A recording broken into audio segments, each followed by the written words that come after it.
Subscribe करें जनता की आवाज़ अब तक को और बेल आइकन को दबाएं और पाएं सबसे पहले न्यूज़। हेलो दोस्त, मैं हूं आपका दोस्त शाह शफीक। आप देख रहे हैं जनता की आवाज़ आप तक। जनता की आवाज़ आप तक में आज हम 3 बड़ी खबर लेकर आए हैं और सिलसिलेवार तरीके से जानेंगे इन तीनों खबरों को। बड़ी खबर, तालिबान ने पंजशीर पर फतह पा लिया है, ऐसा उन्होंने दावा किया है। उसके लड़ाकों ने पंजशीर पर भी कब्जा कर लिया है, जिसके बाद पूरे अफगानिस्तान पर अब तालिबान का पूर्ण नियंत्रण हो गया है। सूत्रों के अनुसार पंजशीर में जीत के दावे के बाद अफगान राजधानी काबुल में भारी फायरिंग कर जश्न मनाया गया है। वहीं पूर्व उपराष्ट्रपति अमरुल्लाह सालेह ने तालिबान के दावे को पूरी तरह से खारिज कर दिया है। उन्होंने कहा है कि उसके देश छोड़ने की खबरें झूठी है। ANI के अनुसार सालेह ने आरोप लगाया है कि तालिबान युद्ध अपराध कर रहा है और मानवाधिकार का पूरी तरह से उल्लंघन कर रहा है। वह पंजशीर में दवाएं और अन्य ज़रूरी सामग्री आने से रोक रहा है। उन्होंने अंतर्राष्ट्रीय समुदाय से तालिबान के कृत्यों पर विचार करने का आह्वान किया है। इस Today is Friday, September 3, 2021. It's 9:15 local time. I am in the Panjshir Valley. The reports concerning my escape from Afghanistan are totally baseless. I am here. We have had several meetings regarding the situation. No doubt, the situation is difficult. We have been under invasion of the Taliban, their Al-Qaeda allies, terrorist groups from the region and beyond, as usual backed by the Pakistanis. We have held the ground. We have resisted. The resistance is not going to surrender. It's not going to bow to terrorism, and it's going to continue. There are difficulties, but I have not fled, I have not escaped. So I want to assure you through this video. इस बीच resistance force ने तालिबान के कम से कम 350 लड़ाकों को मारने और 290 पकड़ने का दावा किया है। अफगानिस्तान पर कब्जे के बाद तालिबान नई सरकार के गठन को लेकर ऐलान करेगा। इससे पहले नई सरकार के गठन को लेकर शुक्रवार को ऐलान किया जाना था, लेकिन इसे ये टाल दिया गया है। सूत्रों ने बताया कि नई अफगान सरकार का नेतृत्व बरादर करेंगे। नई सरकार के गठन के लिए तैयारी अंतिम चरण में है। बता दें कि अफगानिस्तान के ज़्यादातर हिस्सों पर नियंत्रण के बाद तालिबान ने गत 15 अगस्त को काबुल पर कब्जा कर लिया था। तभी से नई सरकार की गठन की प्रक्रिया चल रही है। दोस्तों, आपको बता दें कि सरकार में कुल 25 मंत्री होंगे। तालिबान सूत्रों के अनुसार संगठन के सदस्यों के साथ ही नई सरकार का गठन किया जाएगा।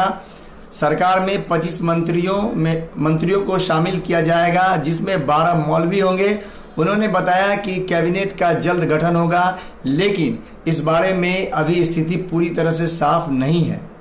वहीं दूसरी खबर, प्रधानमंत्री नरेंद्र मोदी इस महीने के अंत में संयुक्त राज्य अमेरिका की यात्रा पर जा सकते हैं।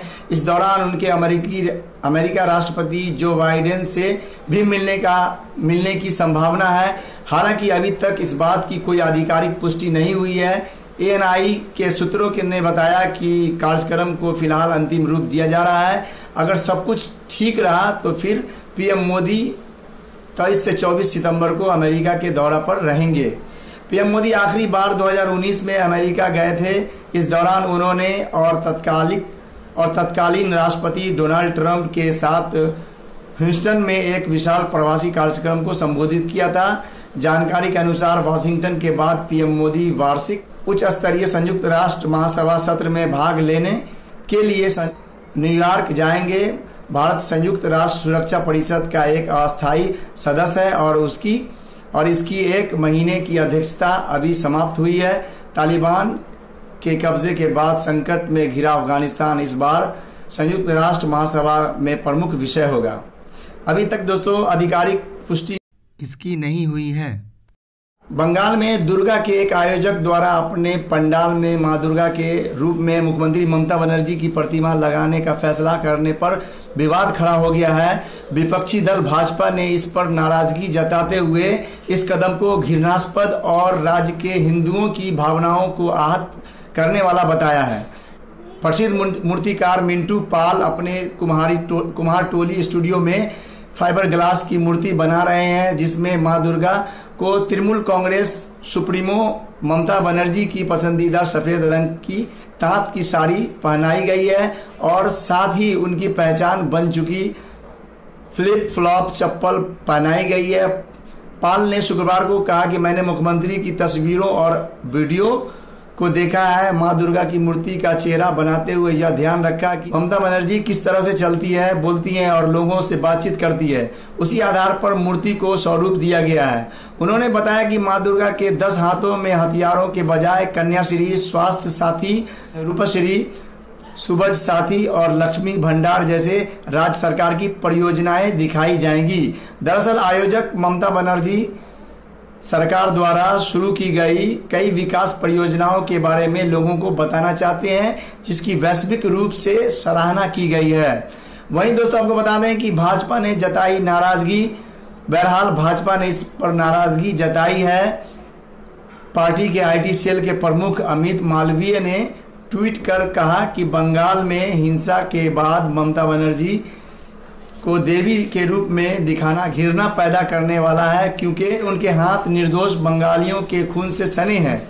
यह देवी दुर्गा का अपमान है। ममता बनर्जी को इसे रोकना चाहिए। वह बंगाल के हिंदुओं की भावनाओं को आहत कर रही है। नंदीग्राम से भाजपा विधायक व नेता प्रतिपक्ष शुभेंदु अधिकारी ने कहा है कि जब कोई केवल आपको खुश करने के लिए आपको भगवान के समान बताने की कोशिश करता है और आपकी चुप्पी सहमति का इशारा करती है, तो इसका मतलब है कि आपका अहंकार ऐसे स्तर तक पहुंच गया है जहां विवेक इसकी जवाबदेही तय नहीं कर सकता। दोस्तों इन सारी बातों को आप किस प्रकार देखते हैं? जनता की आवाज़ आप तक के इस वीडियो को आप ज़्यादा से ज़्यादा शेयर करें, लाइक करें और अपना सुझाव आप हमें इस वीडियो के कमेंट बॉक्स में आप जरूर दें। दोस्तों अगर आप जनता की आवाज़ आप तक को सब्सक्राइब नहीं किए तो यूट्यूब पर जाकर जनता की आवाज़ आप तक टाइप करें और रेड कलर के बटन में जो लिखा हुआ है सब्सक्राइब, उसे सब्सक्राइब कर लें और बेल आइकॉन को जरूर प्रेस कर लें, ताकि देश दुनिया की ताज़ा खबरें आप तक मैं लाता रहूं और नोटिफिकेशन के माध्यम से ये मिलता रहेगा। दोस्तों मैं हूं आपका दोस्त शाहिल शफीक, आप देख रहे हैं जनता की आवाज़ आप तक। दोस्तों जनता की आवाज़ आप तक को सोशल मीडिया के हर प्लेटफॉर्म पे आप हर जगह पा सकते हैं और आप फॉलो कर सकते हैं। सब्सक्राइब करें जनता की आवाज़ आप तक को और बेल आइकन को दबाएं और पाएं सबसे पहले न्यूज़।